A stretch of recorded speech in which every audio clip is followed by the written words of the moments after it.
Rightio. Good afternoon, all. Good evening. Uh, Good morning, wherever you are, or evening, day, whatever. Thank you for coming in. We've got our two earwigs in the background there, Jay and Sid. They will be looking after the chat for me. If you have a question, please just put question in the front. I'm the headless man today because I can't be bothered putting a camera around onto my face.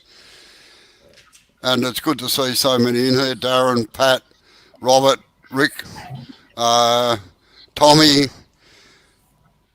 and of course Jay and Sid. All right, I'll relegate them to the background and we'll get on with what we're doing. Big Temple boys just come in. Robbo. Well, that's good because this is what he wanted to see. So, right, Leona, There you go, come in. Steve. excuse me. Soren and Leona are in as well. Good afternoon, all. Right, this is the rear chair leg. That part there has to be turned, and this is the back of the chair up here. So, how the hell do you turn that when it's bent like that? I'll just change cameras over, and I'll show you.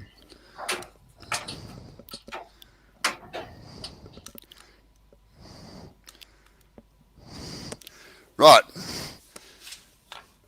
What we need to do that is one of these, one of those. Whoops, got my head in the way. One of those. Where are we? Over here. No, Up there. otherwise. One of these, one of those, and two of these opposing wedges. Now the notches are cut in to fit this brace bit here. That bit, they fit down in there like that. The part that I use normally is where the back of the leg is cut off here. I grab that bit of timber along there and cut it off to get the two wedges to use in the thing. Now the way it fits Dr. Bob has come in. is put this in here like that. Put this over the top of everything. Good afternoon, Dr. Bob. Rob CP has come in. Now this gives you a square section to be able to work on. Can you see? Oh, wait on, I'll have to alter this camera down a bit.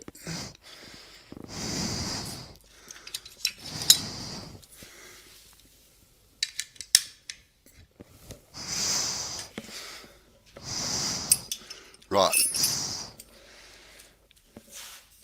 So you put that in there with the little plates to stop the bolt from digging into the timber underneath it.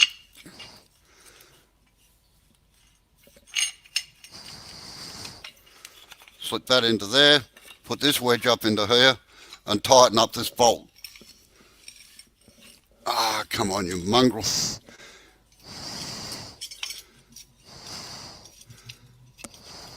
And tighten this bolt up in the top here to pull it all together like a clamp.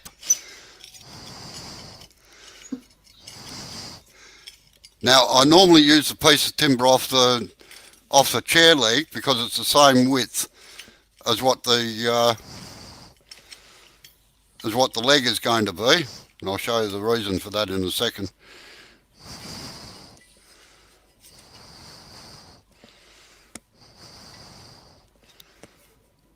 Oh, I've got the clip in the wrong way round, you idiot. That's got it. Just had to shake it round. So you flush them up, tighten this down nice and tight.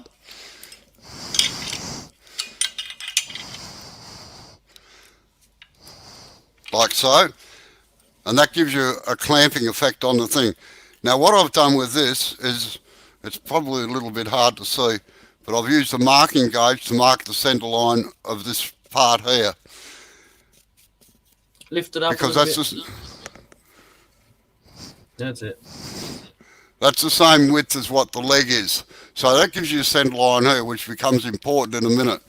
Now I've marked the other end here, also with a marking gauge. It's got a little cross in the centre here, and I just get a hammer and a punch.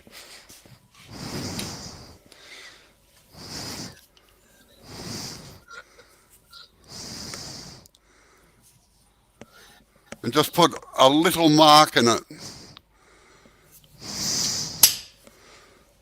Steve said, so. remember to put the clip on the right way, Robbo. Yes, yeah. So we've got our little dimple here in the middle. It's hard to see under the glare of the lights. Now that goes into the headstock. I'll just get rid of some garbage here, won't I? Neil's just come in. G'day, Neil. Ah, these headphones are a pain in the head. They keep falling off. Get rid of that. Get rid of that. Get rid of that. So Darren's asking what timber it is, Robbo? Tassie oak. Now, normally these would have been cut and put through a spindle moulder so they're all shaped and everything else. So we put this end into the headstock, this end into the tailstock.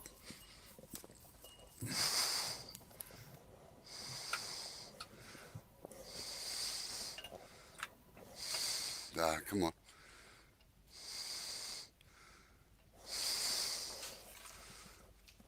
I can see it's going to be a battle here tonight. And roughly just line it up by eye to get a centre line. And all you do is you just balance it on the points of the drive and the tailstock centre so that it rotates without rotating the lathe, because we've got to centre it.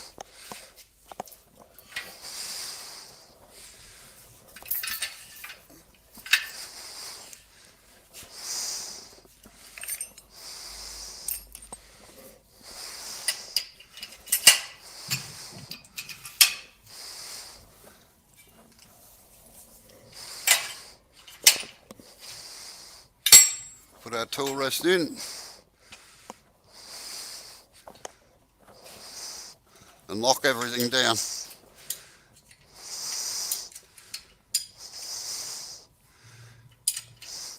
All my big lathes have positive locks. We don't use cam locks on the big lathes for the simple reason that cam locks can vibrate undone, and you don't want them moving around once they're set in position. Darren would like to know, will the camera go wider angle? No, that's as wide as it'll go, unfortunately. I'll just switch onto the other camera for a minute.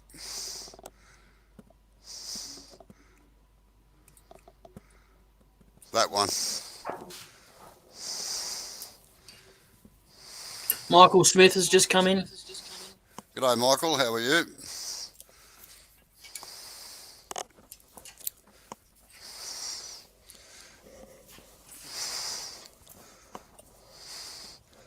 Right, everything's locked in. Now we get to the tricky and the most important bit. Whenever you're doing anything that's square and you're coming in off the pommel, which is this square bit here, you've got to make sure that it's exactly centred. Now the way we do that is with the skew chisel. I'll move it up here. We pinch it between our thumb and forefinger like that. Sit it against the rest. I'll move up here. Sit it against the rest like that so that it can't move, and bring it in. I've just got to make sure I don't. And it's got to hit all four sides. Now you can see that that one's hitting well inside the thing, so you move the chisel out. That's right. Misses there and misses there. So we have to knock this down a little bit. We use a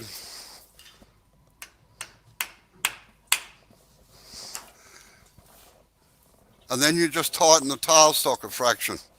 Now you don't tighten it right up yet, because the reason that you knock it down and don't try and reposition it with the tailstock is because it will fall in to the old hole every time you do it. So by knocking it down, you're slicing through the grain and it stays where it's supposed to be. Now I'll just move up this end.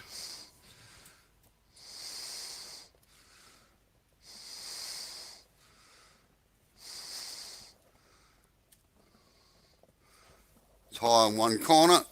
All you do is you just put the high spot to the top and just give it a little bit of a knock. Tighten the tailstock again, and I reckon that should be pretty close.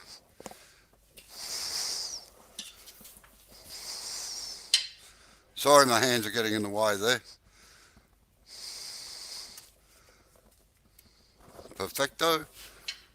And Steve, how did your craft weekend go? I hope it went very well for you.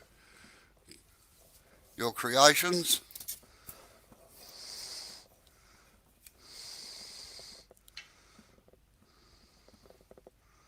Oh, that's moved well off centre again.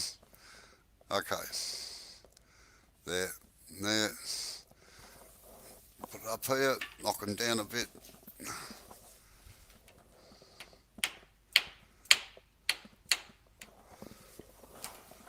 Tighten the tailstock again.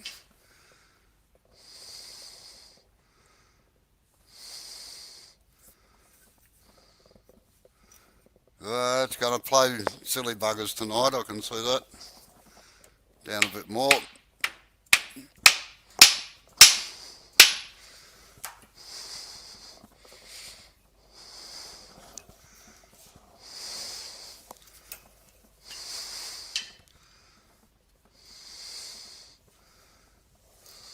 Right, close enough for the exercise.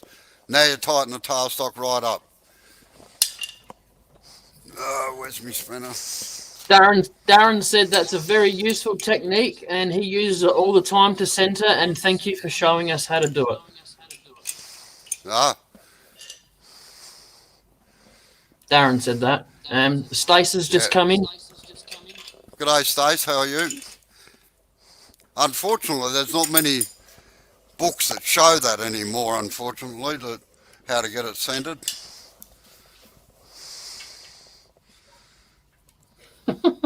And not many people teach it because they all teach bloody bowl turning, they don't teach real turning anymore. Right. Now we set the lathe on the slower speed, just to start off with. Steve said it's okay, Robbo. Thanks, but the best turnout. It's not the best turnout, but I was expecting that with the COVID numbers rising. Oh, that's good. All right. Well, I'm glad you had some there, Steve. I saw some photos.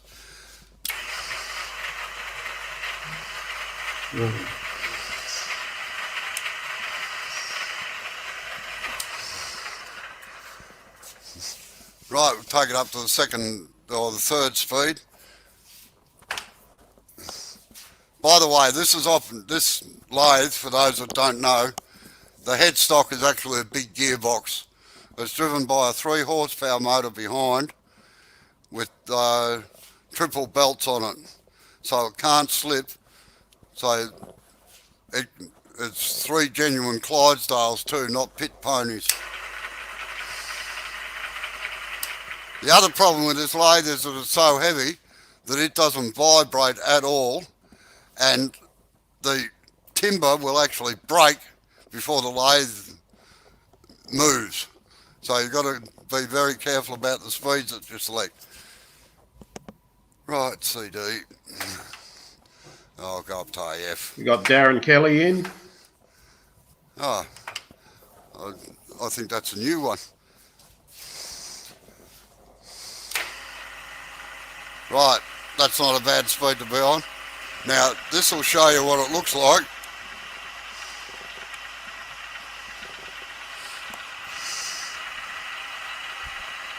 Not good if you got vertigo. But as somebody said on the on Facebook, on our Woodturners of Australia site, it's great on a hot day because it's really good fan, you know, so rightio. Just check tailstock again, make sure it's tight. Okay, now we can rough it down.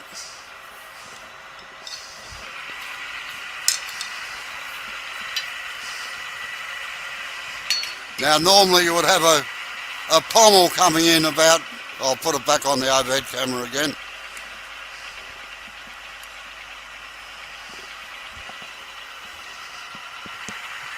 Amy just joined. G'day, Amy. Normally you would have a square section here for where your chair rails and that are coming in. Harry Appleton's just joined. So Albert. start a little bit away from the square section.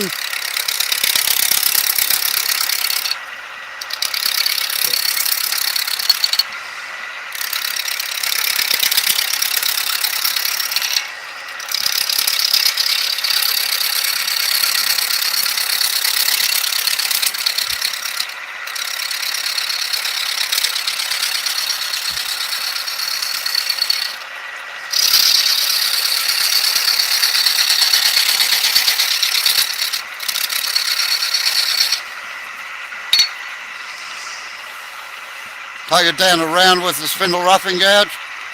Nick it where the pommel actually ends. And just a couple of V-cuts in there.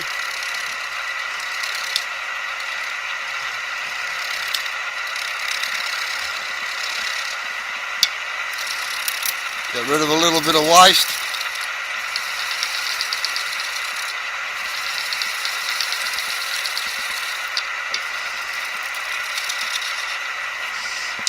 Round our pommel over.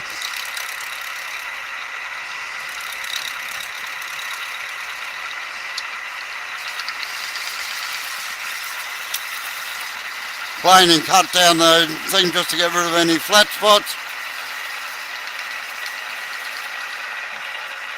And because the drive's so big, I've got to end the leg down in here, so.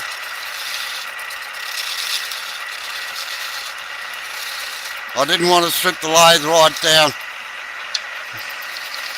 Yappy has just come in. G'day Yappy, how are you?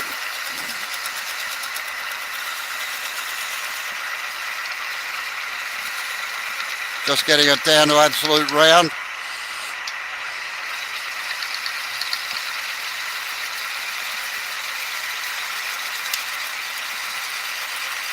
The lathe is actually only spinning at, what do we got? AF. The lathe's only doing 450 revs, which makes it a bit hard, so.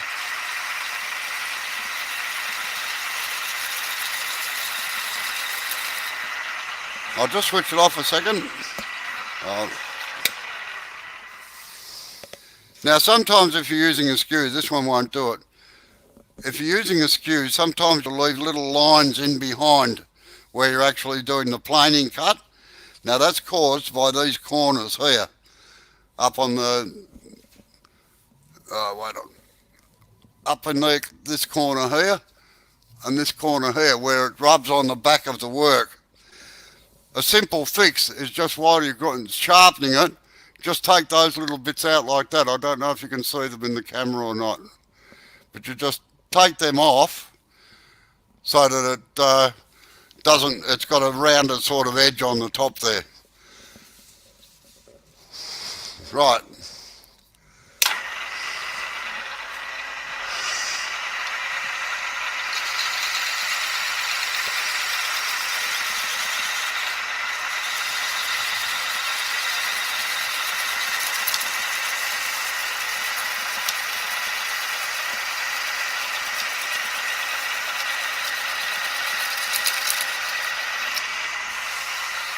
Just get rid of the little flat sections up here. Like I said, this bit of timber isn't exactly square because it's only just been cut out on the bandsaw, so.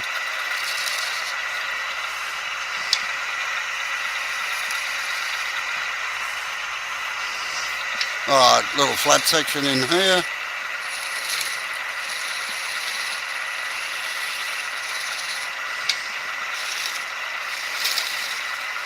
Put a couple of V-cuts into there. Cove into here. Down onto our foot down here.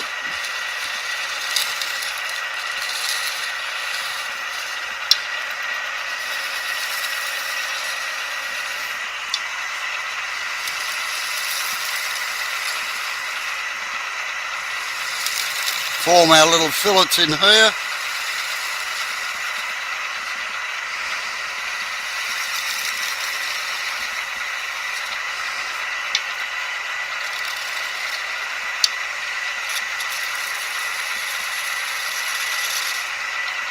Put our shoulder into here.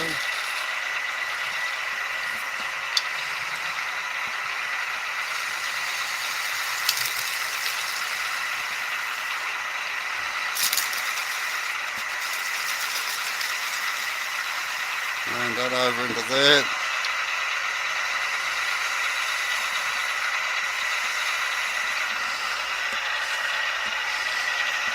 Take this off down in here a bit. So we can form our onion in a minute. Take this down a bit.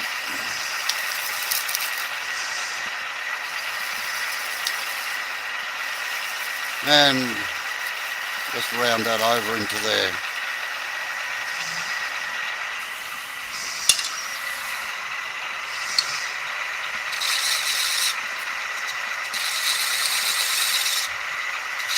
Now I try to do as much work as I can with the chisel I have in my hand.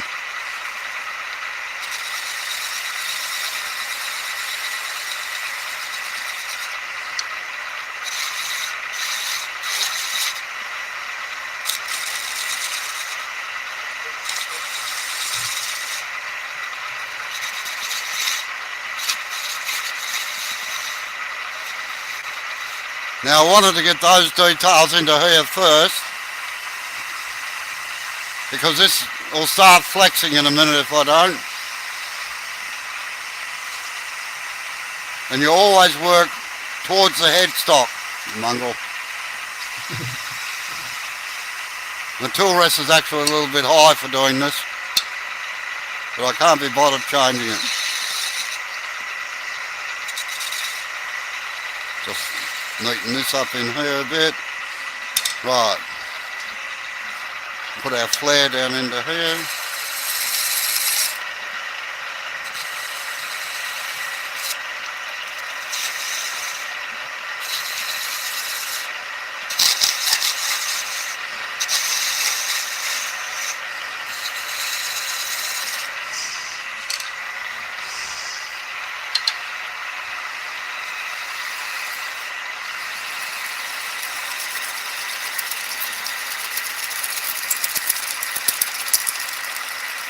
You've made Steve very happy tonight, Robbo. Oh, good. I like that. I'd like to keep Steve happy.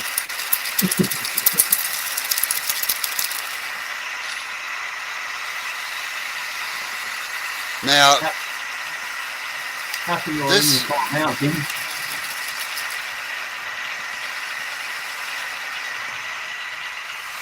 we had a few years ago where we had a leg that was designed like that with the straight section straight down here.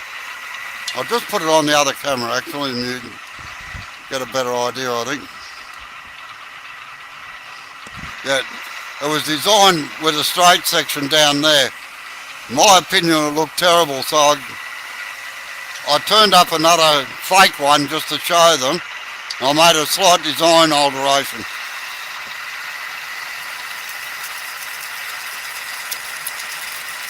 Everyone's loving what you're doing, Robbo. Sorry? I said everyone's loving what you're doing. Right.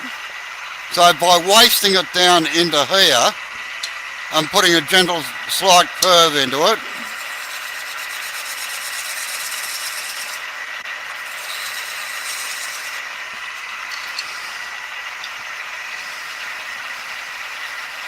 it altered the whole look of the leg.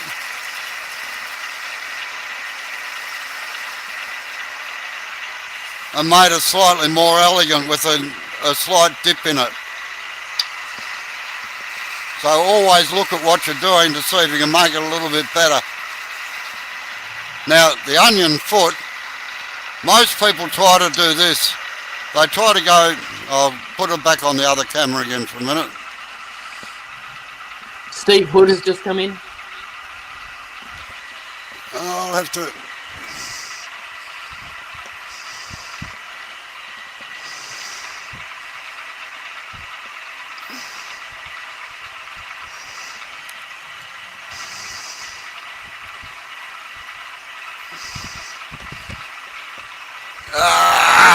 Sorry for making people giddy there. Right. Now most people try to form the thing by going right in over the top like that and then coming down. There's a far easier way to do it. Come in here and put your cut in there. Like so. And then just round this bit over on the corner here. And then true it up. Like so. Put the end of our leg in here.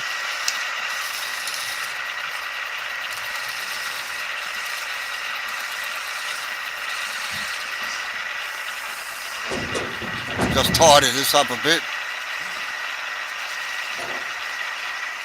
Head well up. Now, I don't think I bought any. Oh yeah, this will do.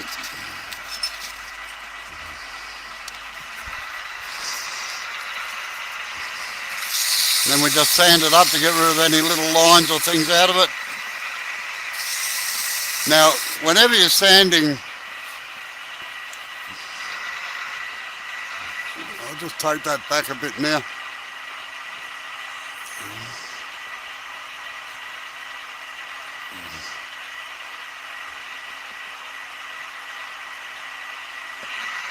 Whenever you're sanding details or anything, start to keep the sharp edges on places like this. Start at the bottom of the detail and work your way up onto it, so as you don't dub those edges over. Now normally I use sheet paper, but I forgot to bring some across with me. And I'm on a tether with this microphone, so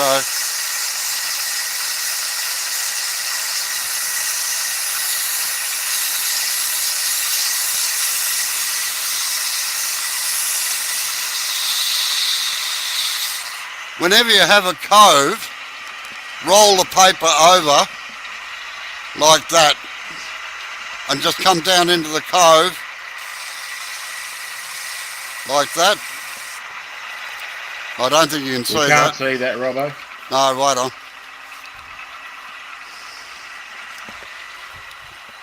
I'll just drop this camera a bit again.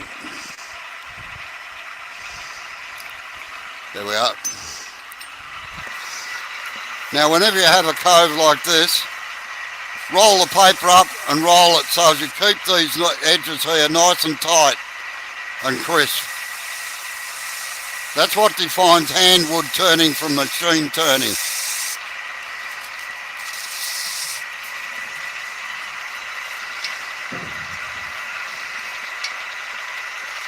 Got a little bit of garbage down in there, just get rid of it with a long point. Like so. Finish sanding up here.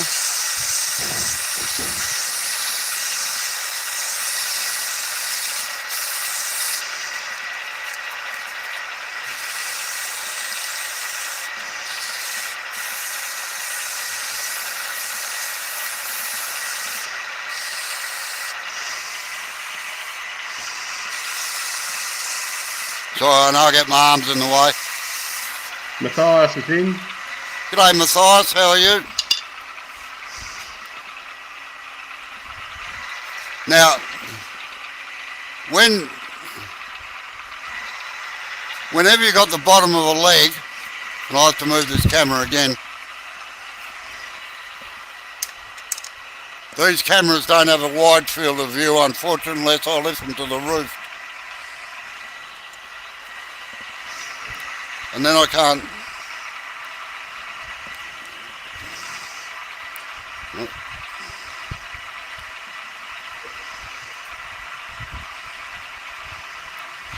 Whenever you have the end of a leg, a chair leg, table leg, anything, never leave a sharp edge on the end. Always put a slight chamfer on it. Because particularly in chairs, they get dragged across the floor and they'll splinter the timber if you don't do that. Okay. Well, this took a lot quicker than I thought it was going to, unfortunately. Geez, only half an hour. Anybody got any questions? Yeah, Steve has said he'd like to see another demo on how to do copy turning, like replicating multiple spindles. Yep. I was thinking of doing that next week, Steve. Sid and I and Jay were talking about it earlier on. I was wondering what to do next week. And I think that might be a thing for next week. So, chamfer or radius? Well, it doesn't really matter. I always put just the chamfer on, Neil, but some people put radiuses on. I just find a chamfer quicker and easier. No reason not to put a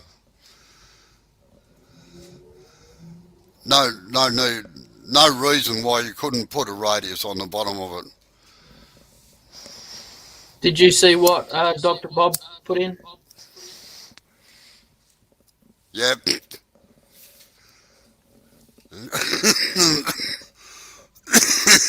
Wait on, I need a drink.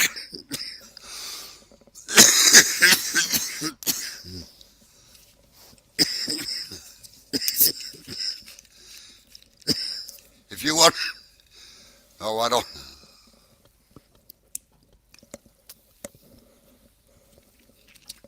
If you want to fund me, Jarpy, yeah, no worries. I'll come to South Africa.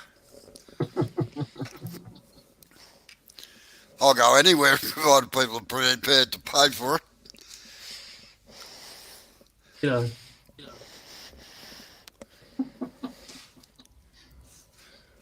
Right, I'll just snip this off the end a bit.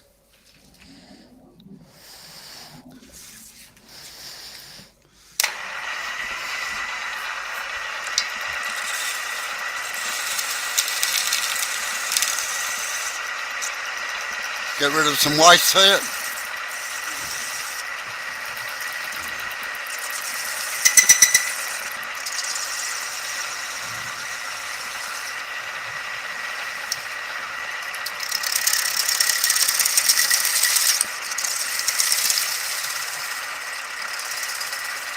I'm just watching out for the teeth on the drive spur because they're pretty solid. They'd absolutely ruin the edge of the scooter if I'd stuffed it up, I tell you.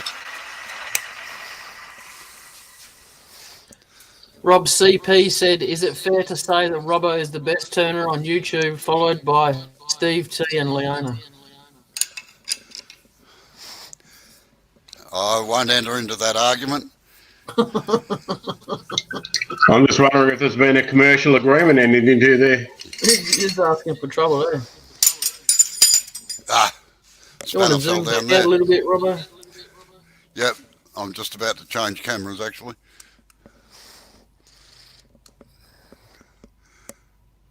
Where are you? Not that one. That one. That's what it looks like when it's finished. Nice. All right. So, and that's how you do the back legs of chairs.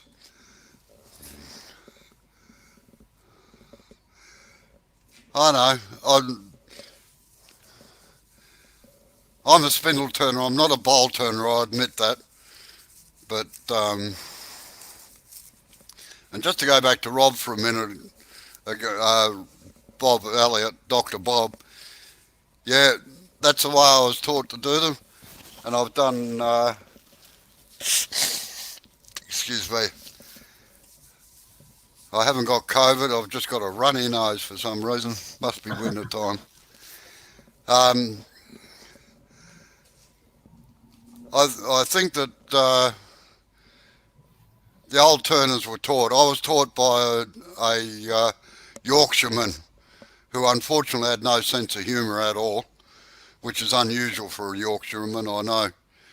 But he just he made things look easy. He was a proper furniture maker from England that worked in High Wycombe during the height of the hand furniture making, and he just he was so good as a turner. But I must admit, I'm probably nearly as good as what he was then now. But I've slowed down a lot in the last few years too. Your hands can't work as fast as what they used to. Leona has a question. Yep. How would you hold it now once you turned it round? Sorry, Leona, I'm not quite up with what you. How would you I hold? wonder if he's talking about turning the back, Robbo. Yeah. Oh, up there. Sorry. Up this section here, the actual back of the leg. You basically do the same sort of thing, only you've got to hold it. I'll change cameras again so as I'm on the other one. Right, zoom this one back out a bit.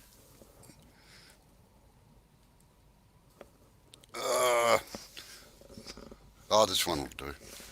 What you've got to do is that you make up a jig virtually with a circular thing in it and hold that, this part here.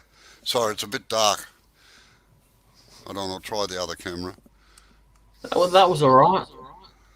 Oh, don't know what's happened there. Oh, I know. Right. No, that one's gone off. All right. Was that one zoomed in? I think this one might be actually. Oh yeah. Come on, back you go. That's better. Right. Yeah, it was zoomed right in. It was picking up the. Right. Basically, what you do is you have a jig that holds onto there. I have done them.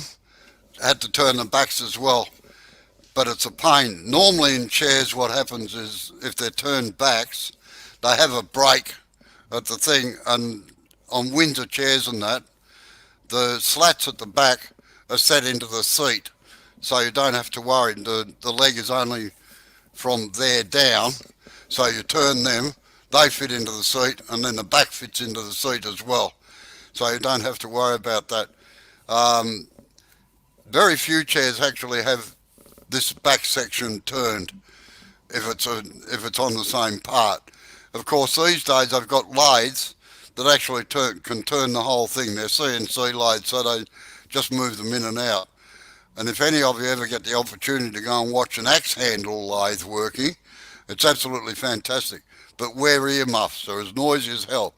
But they chew out 5 to 10 axe handles every minute. Big Swedish machines they are, but fantastic to watch.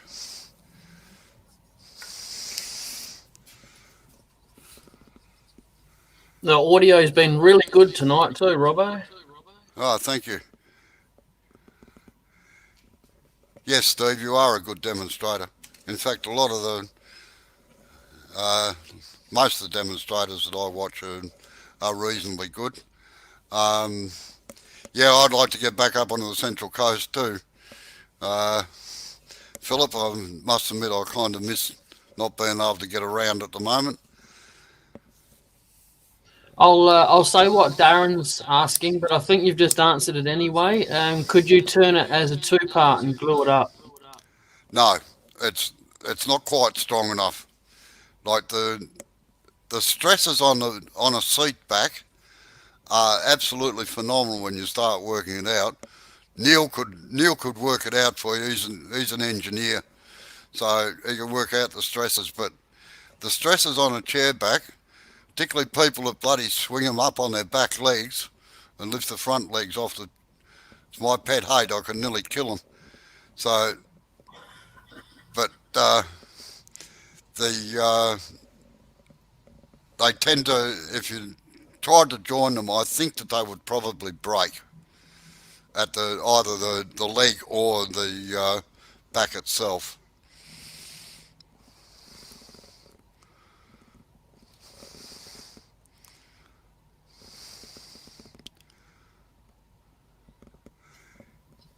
Yeah, you're dead right. Particularly the Germans and the Europeans used to carve all the backs of their chair legs.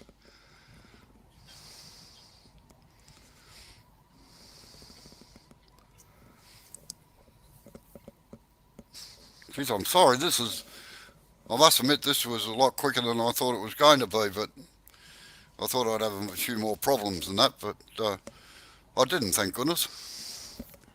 How did your vase end up turning out, Robbo? Sorry? How did the your vase vase? end up turning? Yeah, the vase. The vase? Oh, wait on. Now, don't look, Leona, I'm about to take my jacket off, all right?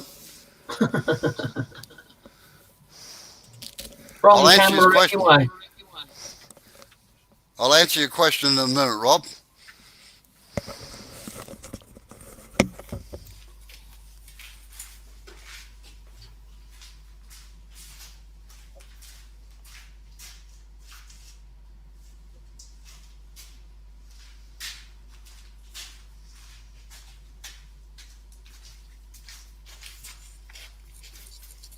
Which camera are we on? This one.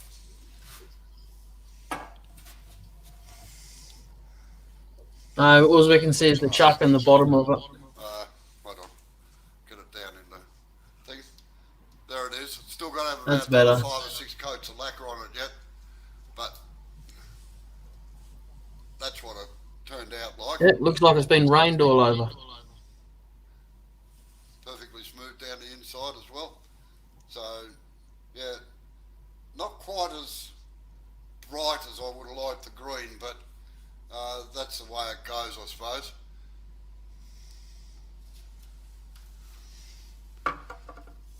As you can see, I've still got to part it off the chuck yet, so now.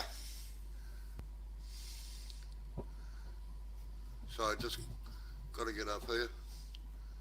Yeah. Oh, you can't hear us. Right, just got to put that. Hang on. Right, Rob, to answer your question, do you find that you use relatively few tools most of the time? They are my 3 main tools, the spindle roughing gouge, a spindle gouge, and a skew chisel. I tend to use them pretty much 99% of the time. The only one that varies really is the width of the spindle gouge. Sometimes I use a 3/4 inch one. Now, unfortunately, it's a bit hard to break this lathe down just to do a spurtle on it, and all the cameras are set up for this particular lathe. Thank you, Darren. I appreciate that. And do I have homemade tools? I've got a couple, but they're not for actual work type. They're what I call gimmick tools for doing certain things. Like I've got a particular shaped scraper that I use for doing a particular edge on some products that I make, and I tend to make my own depth gauges and things like for doing pepper mills and things like that. But as far as my spindle tools and that go, no, I don't bother. It's uneconomical for me to make tools. It's better for me to buy them.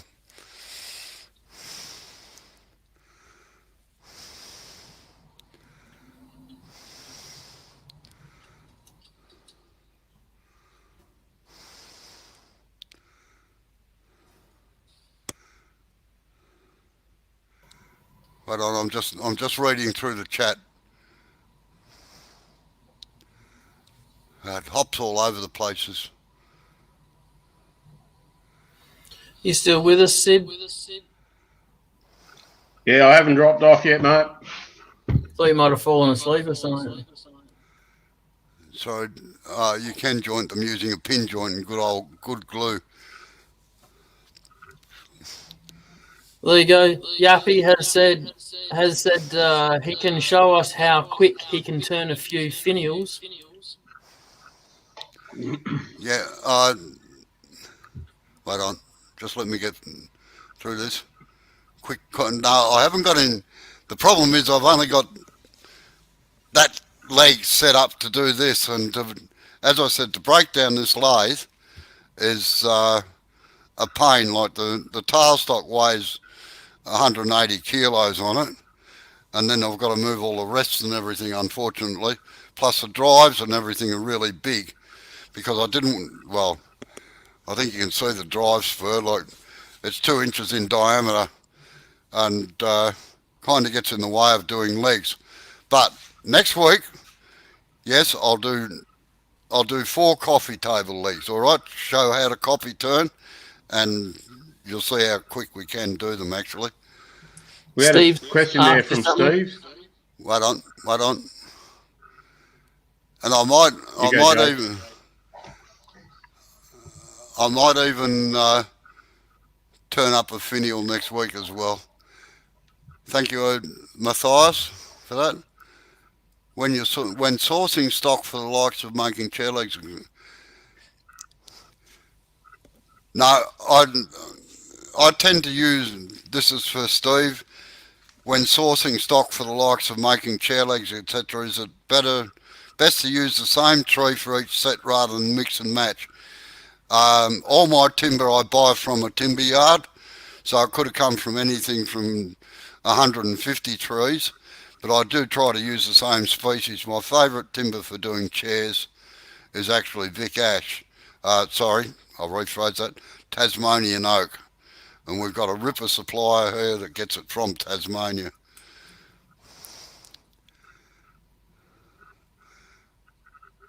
Thank you, Robert, and thank you, Amy.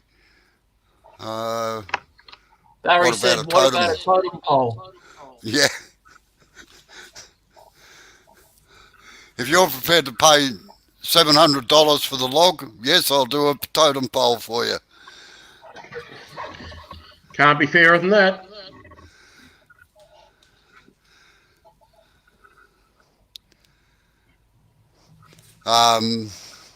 Thank you, James. Yeah. If a big job comes in, I will definitely be doing, like if a long job comes in or something, yes, I'll be definitely doing a live on it. But the cost of the timber and everything to do one, just for the sake of doing this, is astronomical. Thank you, Leona. And I'm glad to see that you're getting back into it again after your fright. Does that include transport? No, generally not, Barry. Sorry, Rick, what's been mentioned before, doing the long pole. I have a couple of videos up actually doing the long stuff. It's not on the live page, unfortunately. YouTube mucked up my account. They actually opened up a new thing for my lives for some reason. Yes, it does matter the way you orientate the wood, Steve. Steve's asked, so it doesn't matter the way you orientate the wood to consider movement. I've never made a chair, but it's something I'd like to try. We try to use quarter sawn timber that's as straight in the grain as possible, that is possible to get.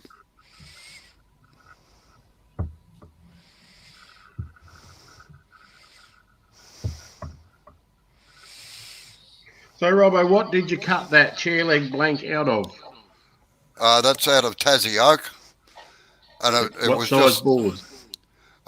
it was a 40mm thick board, 6 by 150 by 40. It's an old stairs step, actually, a stair tread.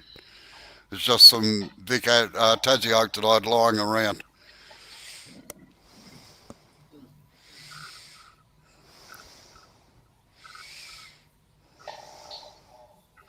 Can I ask you something about the lathe? Yeah. What's that big tube coming out that goes in between the headstock and the motor and goes up to the top? What's that? What's that? Sorry, whereabouts? Here. That pole that goes, is that a pole or a tube for something? It goes down past the headstock and the motor. Oh, that's all the electrical wiring. Oh, okay. This, wait on. I'll see if I can get it on this camera. No. I'll just lift it, see if I can lift this one up a bit.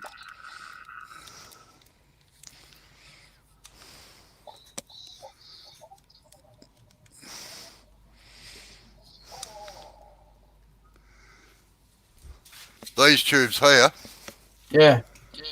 they're all electrical wiring. This one here is for the safety switch here so that you can't start it up with the spindle lock in. If you put the spindle lock in, I'll just zoom it in a bit so you can see it a bit better. Leona's leaving now.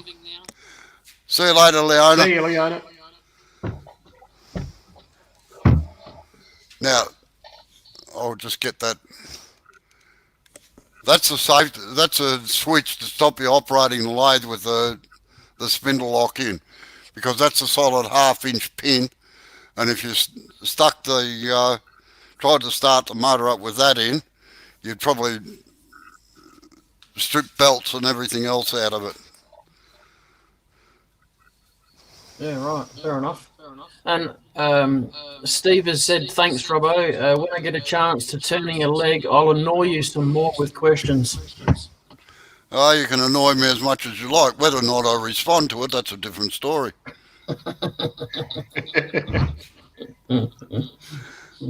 See you, Yappy. Yeah, see you later, See you Yappy. later.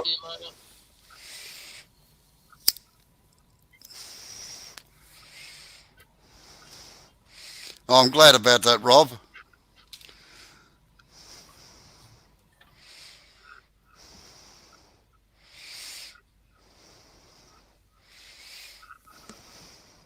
Matthias has asked, what's the age of the lathe? This one, it's as old as I am. 70 years old.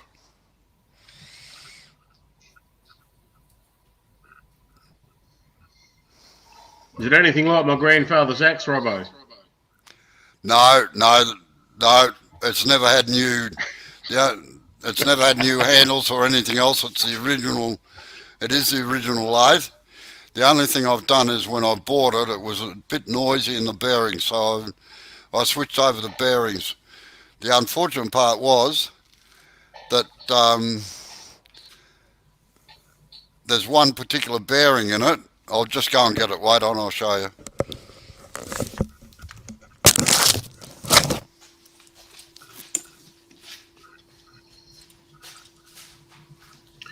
How do you know she's fast, Steve?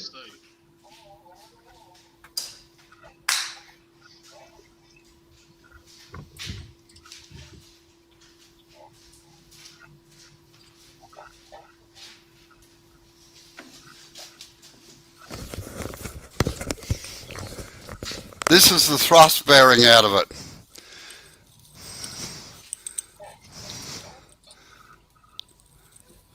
That's the thrust bearing. It's got 2 cages on each side of the central running thingo, and it was noisy, and it had to be replaced. Only trouble was there's only 2 in the world. I've got one of them, and I put it in there.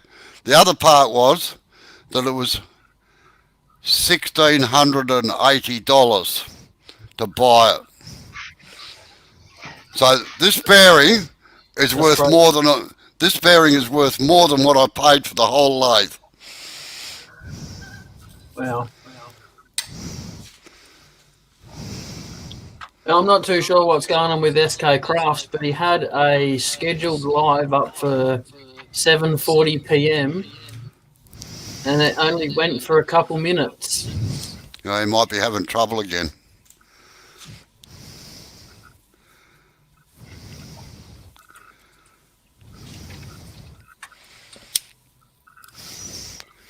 Yes, you're like me, Matthias. I love my old machinery.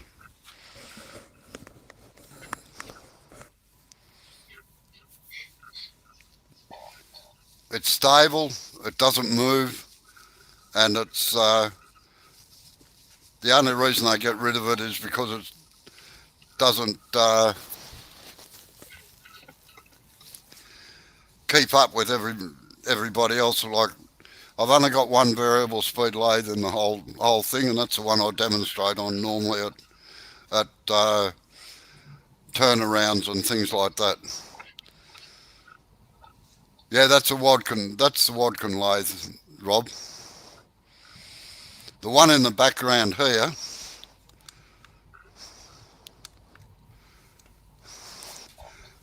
this one here is also a Wadkin. This one here, that's this one's baby brother, and then I've got another Wadkin behind it.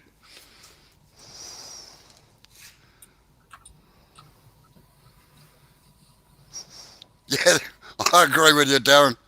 I think every workshop needs at least one item as old or older than you. Makes me feel young.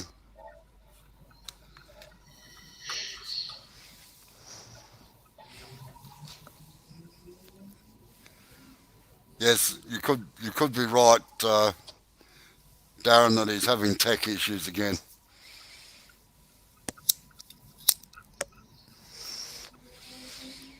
Well, I actually learnt to turn on the lathe that I'm using tonight, and I lusted after one for 40 years.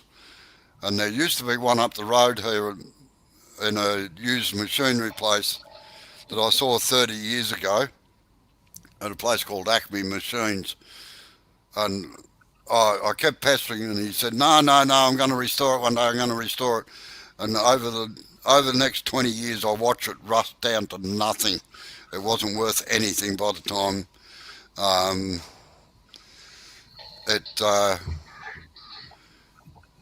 he decided that he couldn't do it.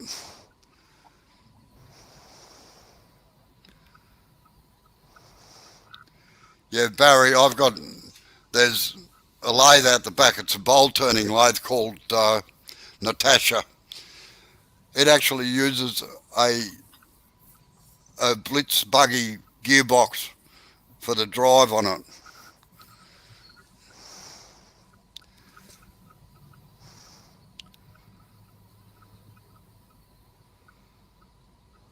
Yeah, well, that's dead right, Neil. Like,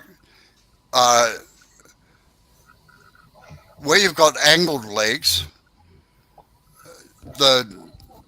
like on kitchen chairs and that, yes, I quite often put a rounded end on them so that they sit flat. The problem is that you've got to make sure they're all exactly the same, because even when you put them in and you sit the leg down, half the time there's one leg that'll be a bit short or a bit out of line with the others, and that's why I tend to go for a flatter foot so that I can mark it and then cut it off on the saw and then just round it over by hand.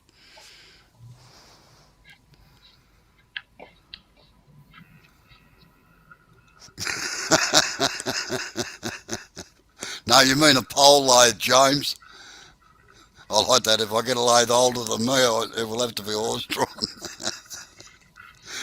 No, get if you really want to go to extremes, get a pole lathe if you want a lot of exercise.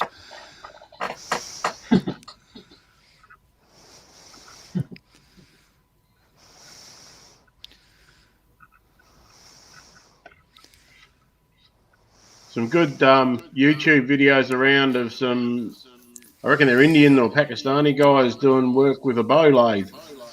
Oh yeah, And using their feet with the chisels. Yeah, Moroccan. And they generally only have one chisel to do everything. And it's a skew. Yeah, funny about that, isn't it? I don't actually I don't need to sharpen this one. It's I've never had it go blunt. The other one that fits into this is this one here. Hold on, I'll get it up to there. And as you can see, it's just got four little prongs on it. And, Lift it up a little bit. No, other way. Back towards What? the headstock. No, that's just the Morse taper on it. Can't I see think it. Oh, sorry. I've got it on the wrong camera, that's why.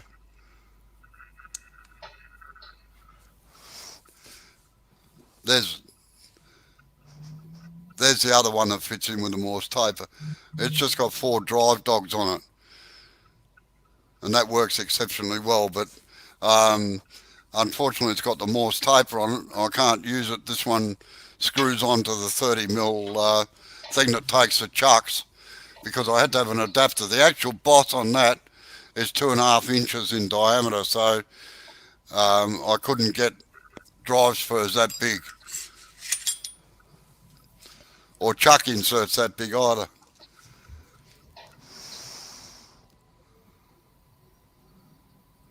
Wait on. Sorry, there's a question in there somewhere. I've missed it. What was the question? Oh, yeah. Right. Just looking at that spur drive rubber. I don't sharpen that. Often I wondered. Yes, Rob, I've seen the Russian spear knife. I've actually used one. I still like my skew chisels better than that. You got to bear in mind that they are using wet timber.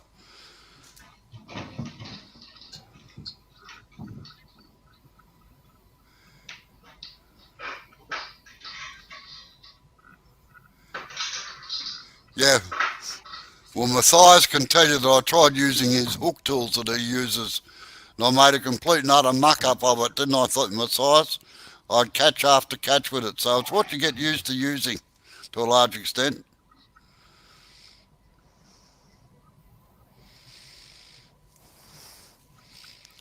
They're easy to make, actually, Steve.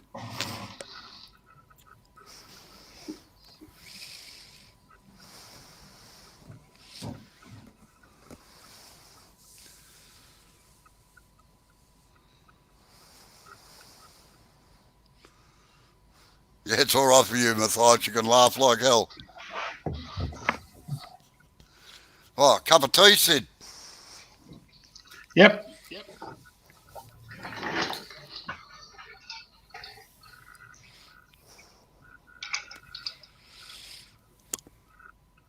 All right. Any more questions? I don't mind chatting if anybody's got anything to ask me. Got a heap of time.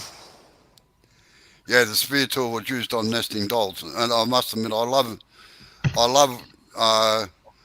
watching them use them, because look, I can stand and watch a bloke digging a hole if he knows exactly what he's doing. I love watching people that know their job really well. Yeah, I'll see you later, Neil. Thank you. Thanks, Soren. See you, Neil. See you, Neil. See you later, Barry. Right, See you, Barry. Sarah. See ya. See you, Barry.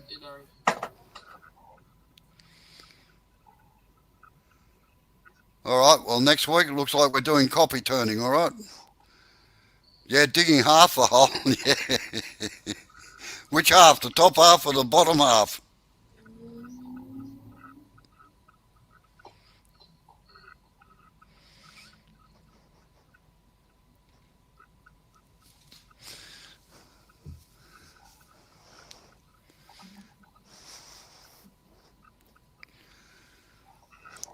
The ones in, what, the ones inside the cubes?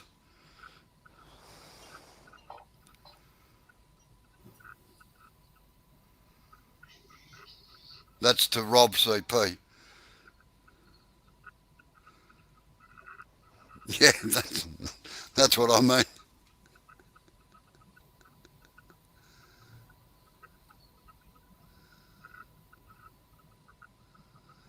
No worries, Steve. Steve, did that little matter that you emailed me about a week or so ago get resolved, did it? See you, Amy. See you, Amy.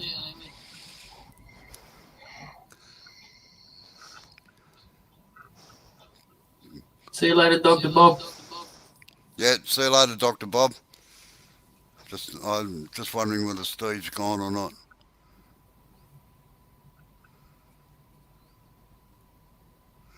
Yes, no, I've actually attended demonstrations on them Rob CP about doing those thingos.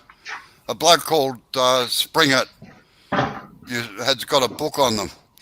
I've never tried one myself, so uh, I'm not particularly interested in doing it.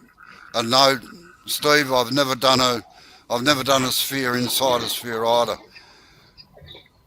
Who's shuffling stuff around? You, That Joe. was me. No, that was me.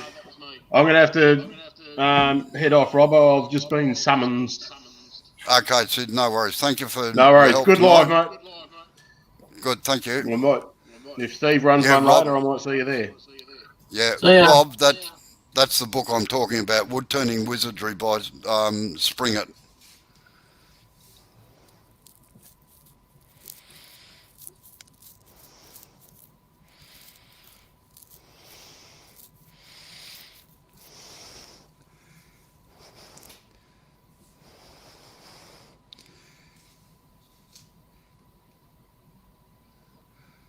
I have done ornamental turning, yes, Rick.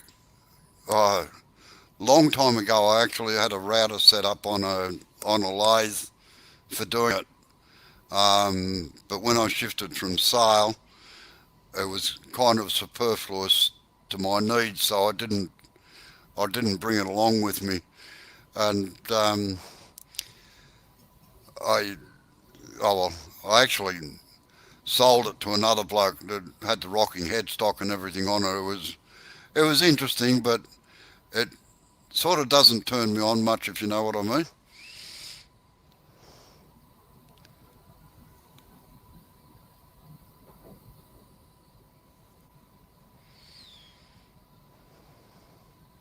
A lot of those Springer tools you can actually make yourself out of Allen keys and things like that.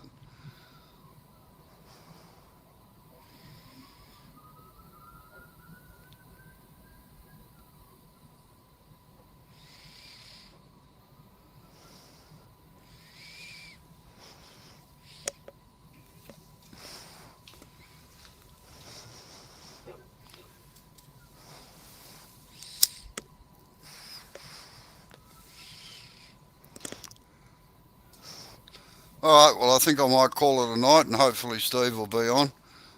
Thank you for attending, everybody, and I hope it was a good learning curve for you, and I hope it satisfied what you wanted to know, Steve.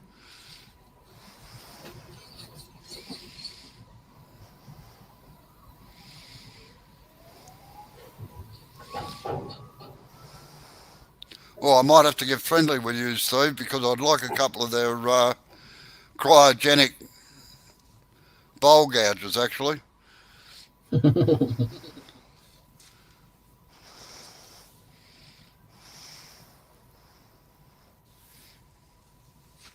what's so good about them amongst the other tools you have? Uh, I didn't get a chance to try them. I bought two, a 3 8.5 inch, and unfortunately they slid out the back of the the truck just nearly on 12 months ago now, and I've never got them back. I lost $4,500 worth of tools and chucks and stuff. Well, the latch Ah, come undone. Patrick Keith, how are you, sir?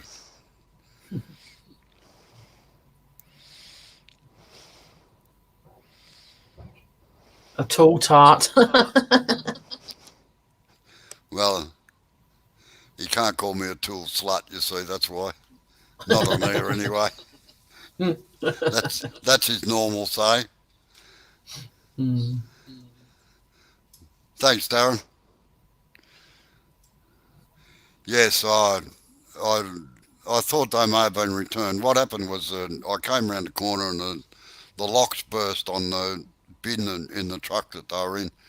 And they slid out across the road, and I couldn't turn around for another 15 or 20 minutes because of traffic. By the time I got back there, they'd all gone. Bugger, eh? Yep. Were they four insured?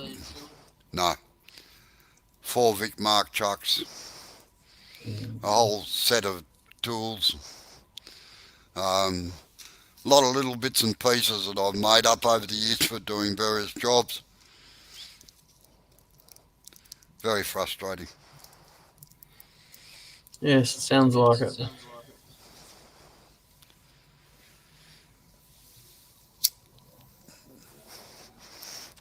The only redeeming feature is that they can't be used anywhere else except in his own house. And one day, somewhere, sometime, they will turn up and I'll know them.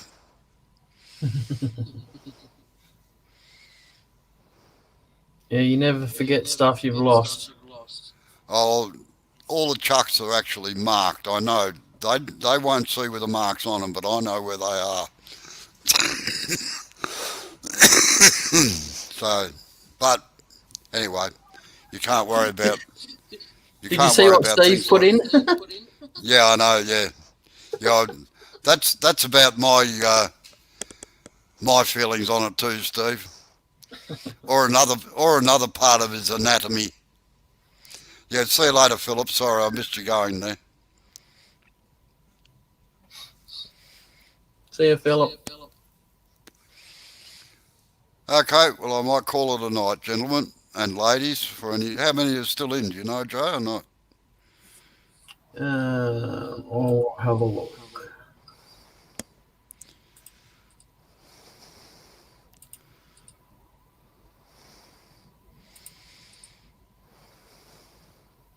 Oh, no. Yeah, I can't know. find it. Sorry, I can't find it. that's all right. 8. Tommy Dunn's just put in 8.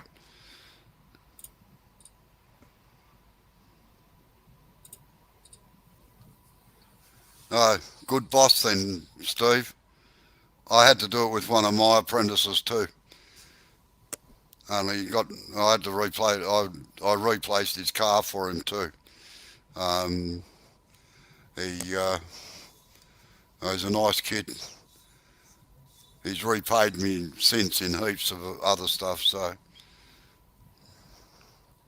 Who was that, sorry? one of my apprentices. I put through 23 apprentices when I had the mechanical repair shop, and he had his car stolen out of his driveway, believe it or not, with all his tools and everything inside it. And he lived about 30 miles away from work, so he needed the car to get there. So I bought him another car and replaced most of his tools for him. Very, very nice of you. Oh no, look, he's. I've had a lot of people help me out over the years, and that's sort of what makes me do the things I do sometimes, much to my wife's annoyance. Yep. But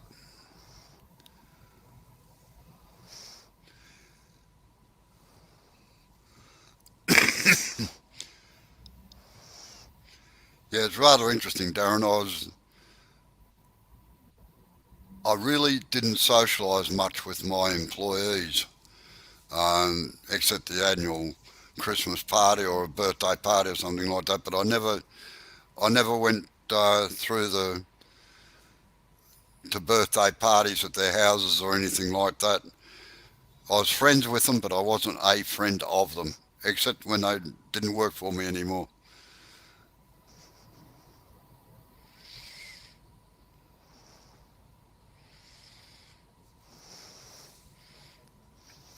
Didn't crash any Okay, parties then, eh? Sorry? I just said you didn't crash any parties then, eh? No. Actually, all the cameras worked well. Everything worked well.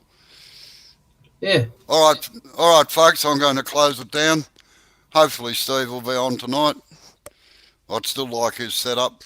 Be great. Okay. Good night, all, and thank you for dropping in and having a chat.